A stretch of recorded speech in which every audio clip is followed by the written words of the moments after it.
Okay, perfect. Alright, so let me just pick like this color layer, and I just, first thing I do is like what color I want the blood I want to do, because I can always, ooh, this is a cool blood. Imagine this in like lower passing. No, color burn's not gonna work. What about multiply? Okay, multiply is technically gonna work. Or if I use like linear burn. Okay, this I love. So with blood, actually I think multiply is better. With blood is that it really shouldn't be freaking okay, this color is way better. Is it you don't you it's not good to use like a completely flat sort of color for blood, because blood is smeared, it blends. So imagine using like a more softer, like a airbrush type sort of texture. So imagine it just starts sketching very rough lines. You can even use like a blend tool or like a finger tool. I think blend a finger tool and just kind of blend it out, make it extra messy.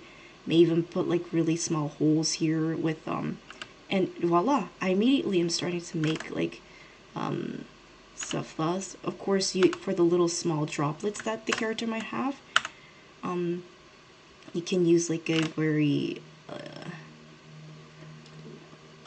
so like even like the small drops like here, and they kind of sort of blend it out, this sort of thing, and then just make it a little bit, just a little bit more.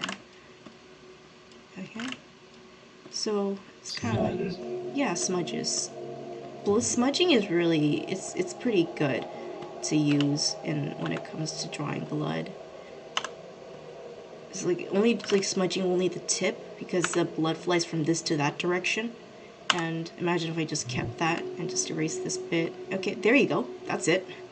That was simple. And so like it's basically using like, you can even make like a really massive sort of blood thing, because blood sometimes can also, if you get hit on that spot, then it will also bruise a little bit.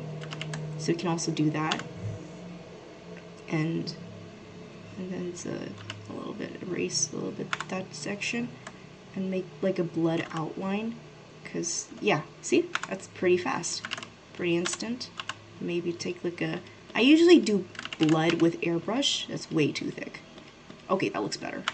Like this airbrushing tool in a high opacity, but very thin, so I can always like layer it up,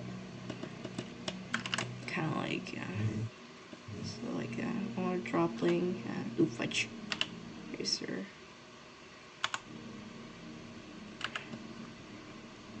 Maybe add a bit more. That's like, but or so if you're too lazy like me, you can always like just draw and start erasing bits, and then voila, then you've got pieces of blood that's blended as well. But let me show you the blood splatter tool on ClipStudio Paint.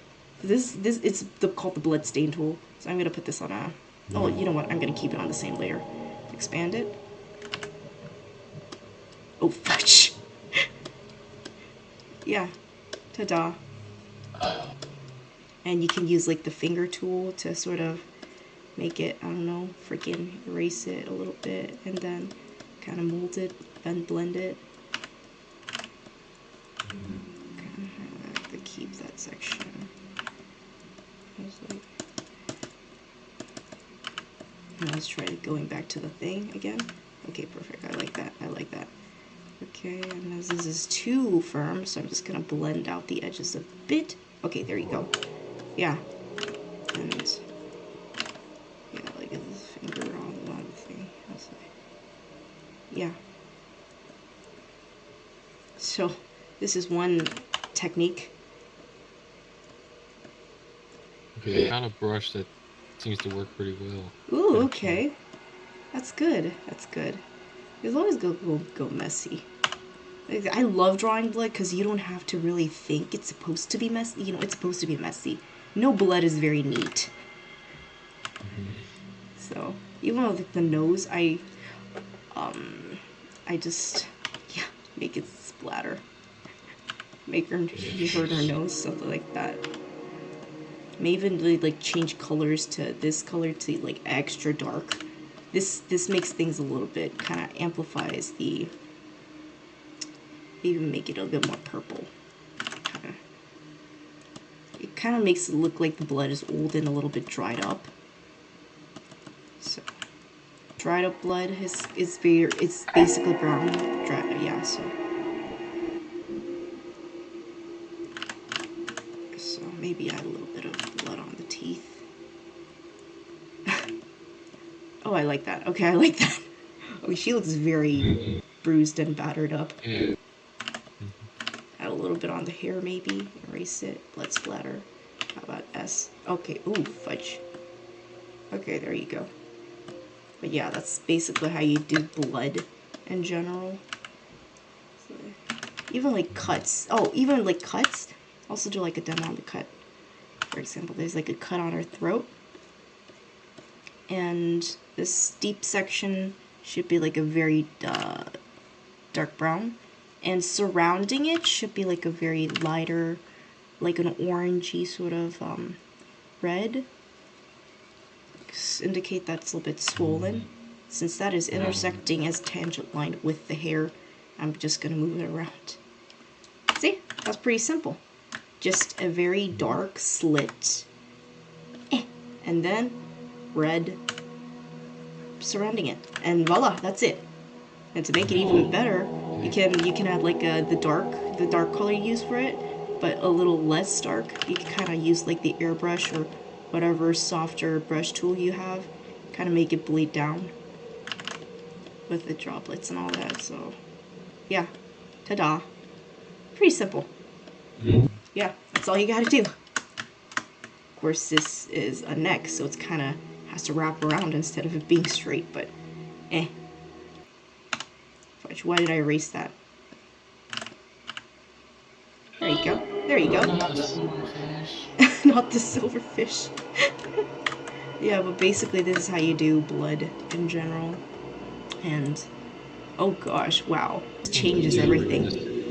It really does go realistic, otherwise this project will take 2 million years. Yeah. So. And this is like a dried up oh fudge. This is more so a dried up blood. Like blood dried up. It basically looks something like this. Let me change color, I'm curious.